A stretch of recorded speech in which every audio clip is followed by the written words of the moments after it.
Hi, my name is Michael, and you're about to learn why the stories you love are garbage. And today we're talking about How to Train Your Dragon trilogy. So, let's start from the beginning and explore what is wrong with How to Train Your Dragon 1. Nothing. It's a great movie. Yes, I do like movies, lots of them. This one I outright love. Alright, if I were in a mood for nitpicking, and I am, I would point to this particular scene. Pick up! I'm sorry. For everything. Yeah, me too. You don't have to go up there.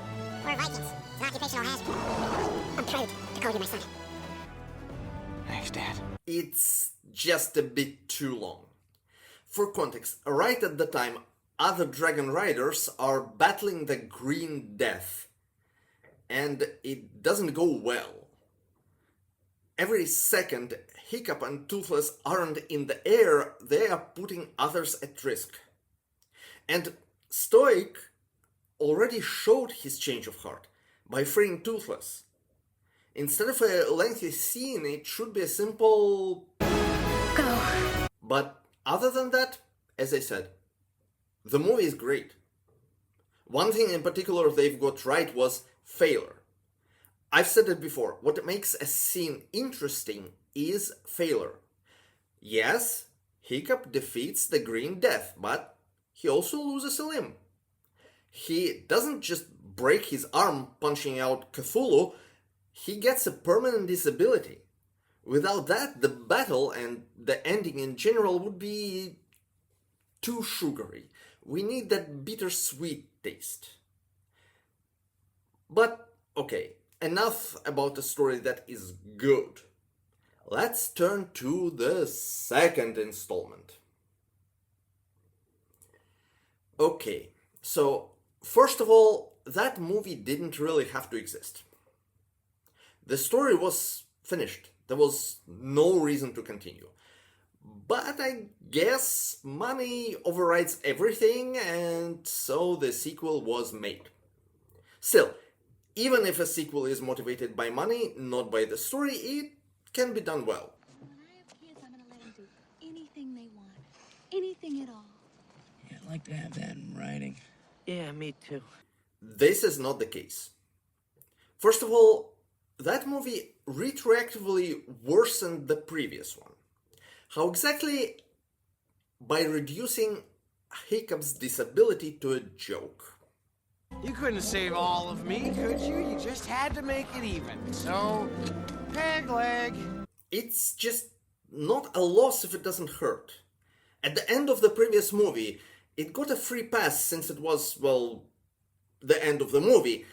We understand that being crippled is not fun, and we're willing to accept that later in life Hiccup would have to deal with lots of issues related to his disability.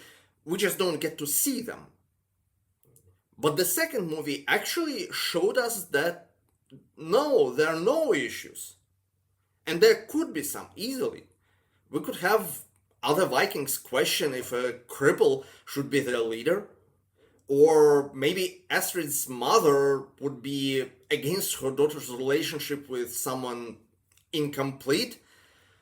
Or maybe Astrid herself wanted to dance and Hiccup was unable to help her, or at least struggled with this. There is lots of potential here. Instead, we got a lame joke. Pun not intended. I have to mention here that there was something in that movie that I liked. When Hiccup arrived on Eret's ship, he immediately assumed control of the situation. Almost forgot. Can't have armed prisoners. How is this a plan? He was the one calling the shots. That was not the best part. The best part came when Stoic also arrived on the ship and did the very same thing. Assumed control. I am Eric, son of Earth. But then it got worse, because we've got introduced to alphas. The whole alpha male, alpha female misconception is based on an old article describing the structure of a wolf pack. That article was debunked pretty soon, actually by the same guy who wrote the original article. And I don't have a problem with him. He made a mistake and then made a correction, which was just as loud. That's how you do science. Unfortunately, the incorrect article became much more popular. It's worse here. Dragons in this universe are very intelligent, rivaling humans in intelligence. In fact, in the short movie Gift of the Night Fury, there is this. So, what do you say there, Hook Fang? Think you could give me a ride back home? Note that Hiccup wasn't talking to his dragon. He wasn't using some predefined command. He just asked for a favor. And the monstrous nightmare was quite happy to accommodate him, meaning that dragon was able to understand regular human speech. That's intelligence. Now, you're telling me that those intelligent creatures have this mental block that makes it impossible for them to violate the alpha's orders? Especially given that they did not have that block as children, so they developed it? Like, what? But it gets worse. Because then we have the final battle. Remember the final battle from the first movie? What was the first thing Hiccup did when arriving at the scene? Left, legs, hang in his blind spot, make some noise, keep it confused. Rough, tough, find out if it has a shot limit. Make it mad. That's right. He figured out temporary tactics that would at least keep the enemy occupied while he's busy bringing the big guns. And then he won.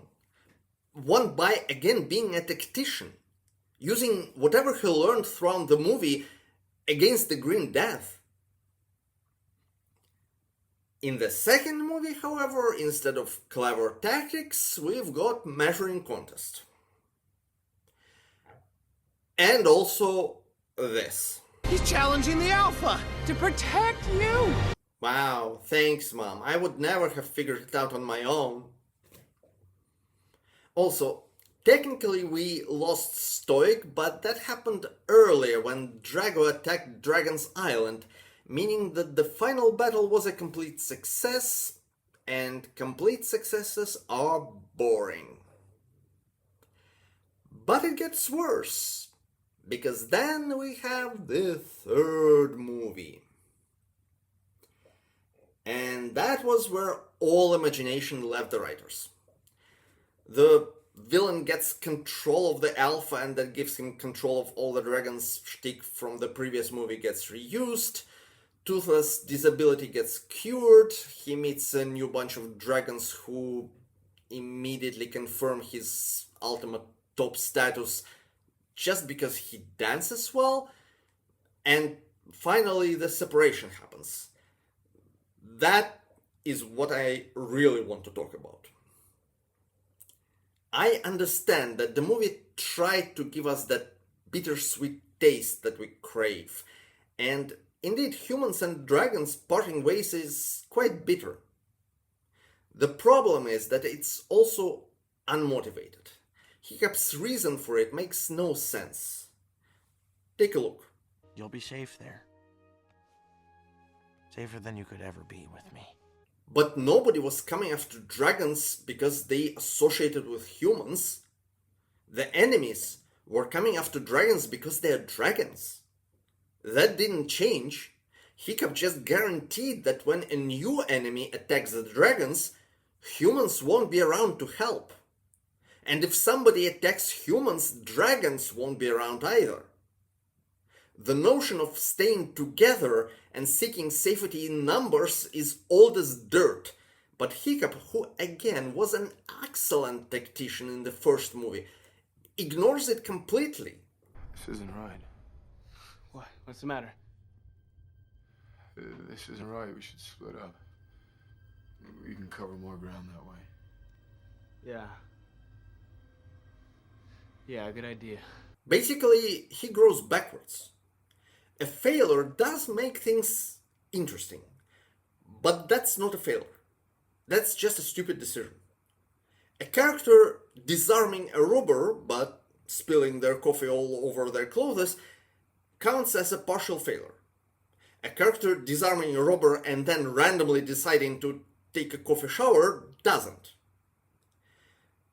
What they could do instead? Well, for example, maybe the Vikings would decide that their defeat is imminent and that they need to at least protect the dragons. So they shove the dragons into the magic world and seal the entrance so nobody can get to them. At the last moment, something happens. Maybe Hiccup invents some new strategy. Maybe there is some schism among the enemies. Doesn't matter.